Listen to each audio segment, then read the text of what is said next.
Hey, all, Estuary Cleaning. Cleaning wins the foul host. Once again, massive thanks to those who engage with the channel, and please consider like, sharing, and subscribing to the channel. Okay, so I wanted to do a video today about sort of, if you like, mental health. Okay, so bear with me on this. Okay, as men, generally speaking, okay, our mental health is something that we don't take a lot of time to think about. Me personally, I don't think about my mental health a lot of the time. That said, I'm in a very fortunate position. Okay, my position is such that I currently do what I love for a living. Okay, and the old adage goes, you know, if you do what you truly love for a living, it'll be almost like never working a day in your life. Which, yeah, fantastic. But I've noticed in the news lately that Nike, is it Nike, whatever they're called, however you pronounce it, are giving a week's worth of sort of mental health leave, if you like, to their employees, which I find a bit interesting. Okay, because is working for Nike or Nike so stressful that it requires additional time off?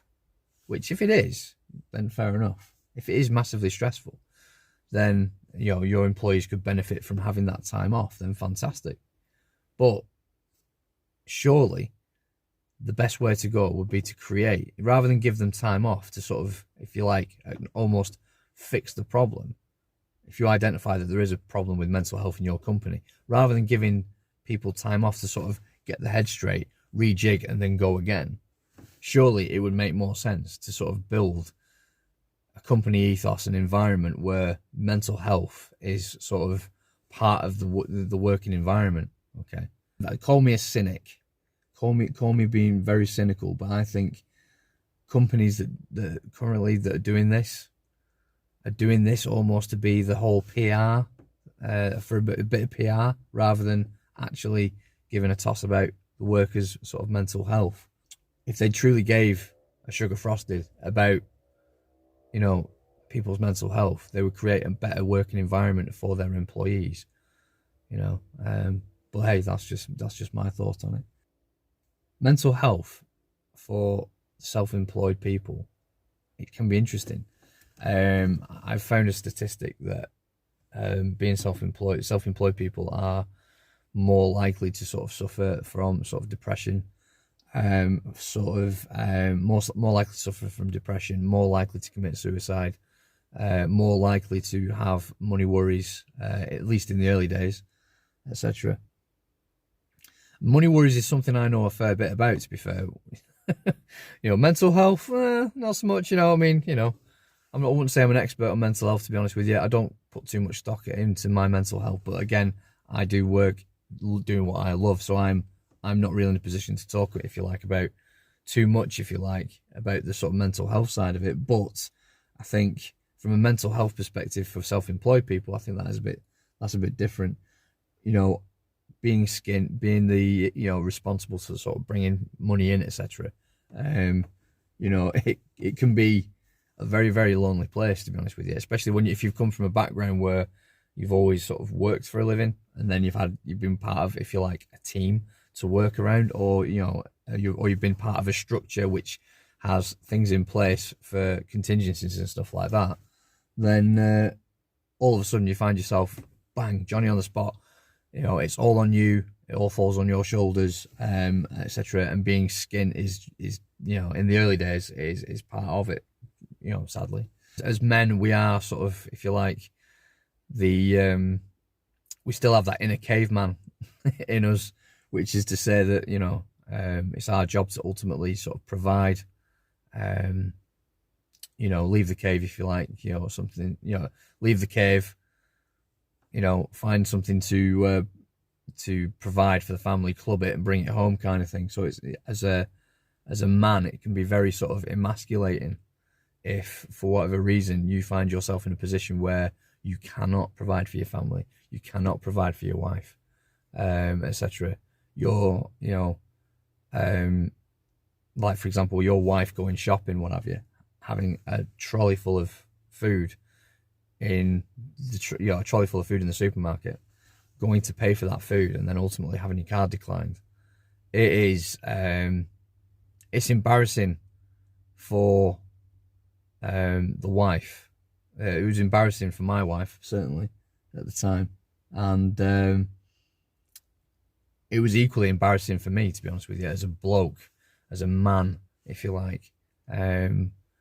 We are ultimately, we want to provide for our families, and you know, a large part of being self-employed is that knowledge that what you do provides value and provides for your family, and that, you know, it's a very rewarding feeling running a business that's profitable, that's doing all right, you know, that's doing well, that's just sort of chugging away, kind of thing. It's very rewarding knowing that, you know, you can provide for your family. But on the flip side of that, you know, youngsters starting out, you know, young families, if you like, starting out and then sort of making that sort of, you know, jump to being self-employed, you can find yourself sort of falling foul of it if you don't do your proper planning, etc. So this video basically just wanted to sort of talk a bit about sort of, you know, not so much the do's and don'ts. I mean, I'm no lecturer, but just a few bits and pieces I found helpful when I became sort of self-employed. Again, in previous videos, I've mentioned that I was able to sort of step away from being an employee gradually over a matter of months to build up the very barely basics.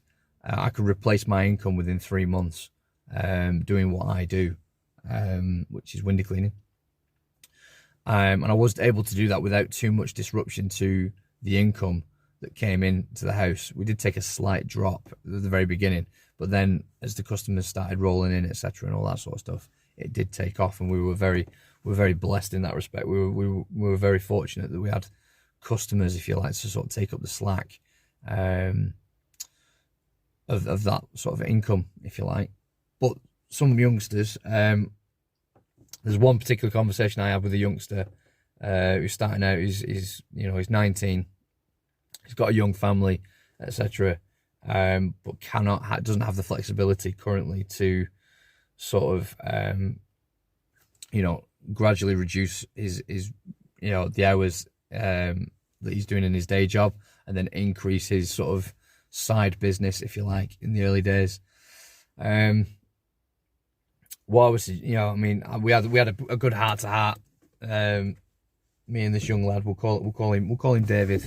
We'll call him David. But David, was ultimately sort of, you know, he's agonising about the idea of sort of effectively he can't go it alone. He can't do that jump straight away to becoming sort of self-employed. He doesn't, you know, if he did that, they'd be bankrupt, and that serves nobody. But at the same time, his mental health is taking a bit of a battering on one side because he feels compelled to sort of start this business because he can see the value in what it brings and the standard of living that it will give him. But at the same time, he's being weighed down by his job. Now, you know, as I've said in other videos in the past, you know, sacrifice is very sadly is what is needed. Something has to give. You can't burn the candle at both ends. You can't, you know, there's only so many hours in a day. And you know what I mean? It's got to get to a point where something has to give. Now, I've you know, watched many a video online about sort of, you know, this kind of topic, and you hear some people sort of say, you know, well, you just got to hustle, and all this sort of stuff, and it's not helpful. It's just not helpful, because, you know, there's working hard, and then, you know, but then there's driving yourself into the ground, and it doesn't serve any purpose. So how do we do it? How do you get, you know, you've only got a certain amount of time, you've only got, you know, you've got a job that won't budge, and you've got this dream of being a self-employed business owner on the other side of it. Okay, so what's the jig? How do you get there? It goes back to what I've said before in previous videos. It's about sacrifice. You have to. Does your goal of starting a business outweigh the sacrifices needed to get you there? If the answer is yes, you will find a way. Now, without trying to create this obsessive behavior, I'm not saying, you know, sacrifice at all costs. I'm not saying that.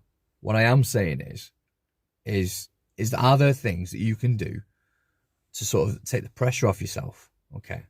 Now, this young lad, David, has, you know, by his own admission, has a nice car, etc., and all this sort of stuff, lives in a, you know, an expensive sort of flat, okay, and, you know, with his wife and his young family, okay.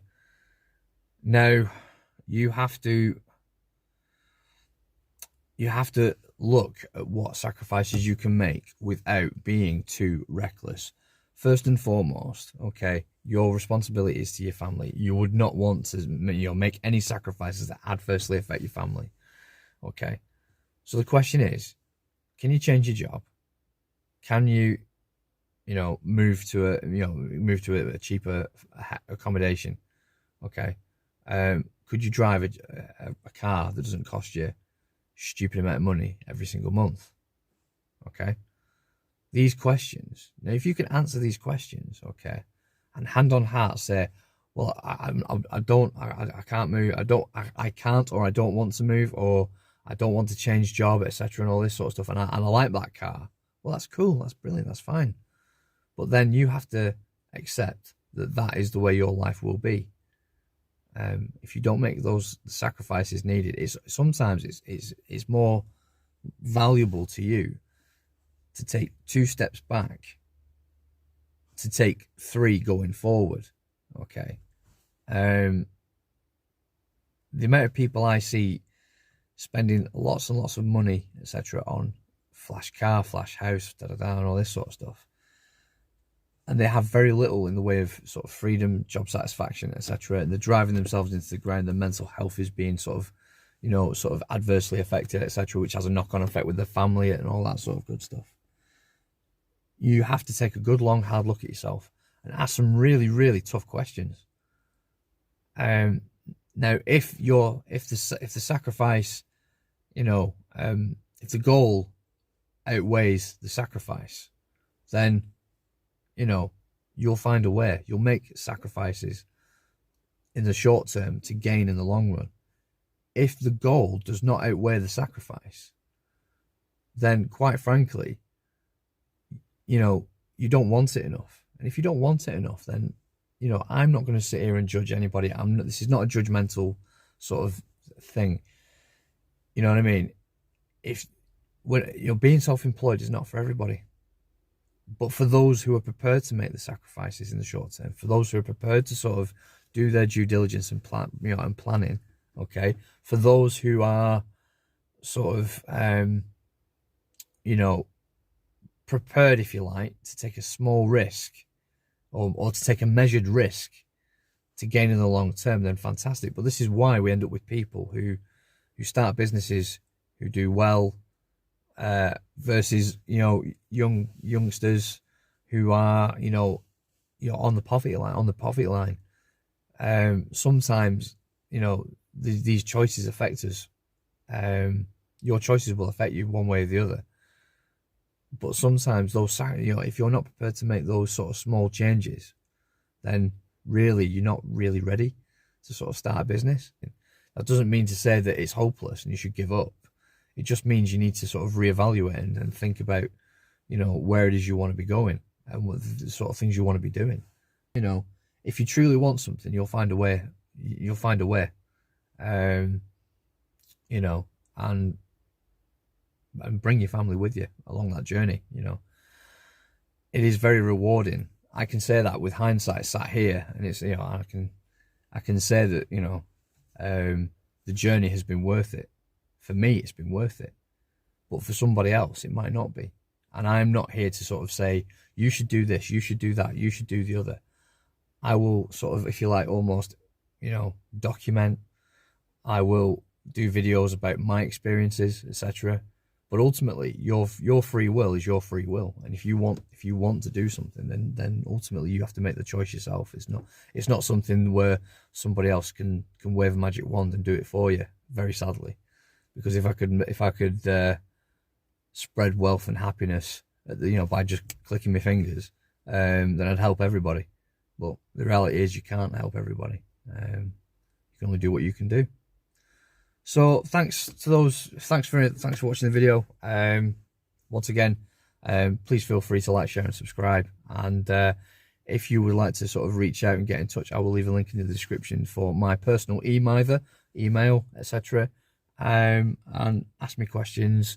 You know, if you would like a video featuring about anything in particular related to being self-employed or related to window cleaning, then, you know, engage with the channel. It's what it's all about. It's a free resource. Make use of it. All the very best, peeps. Have a good one. I'll speak to you later.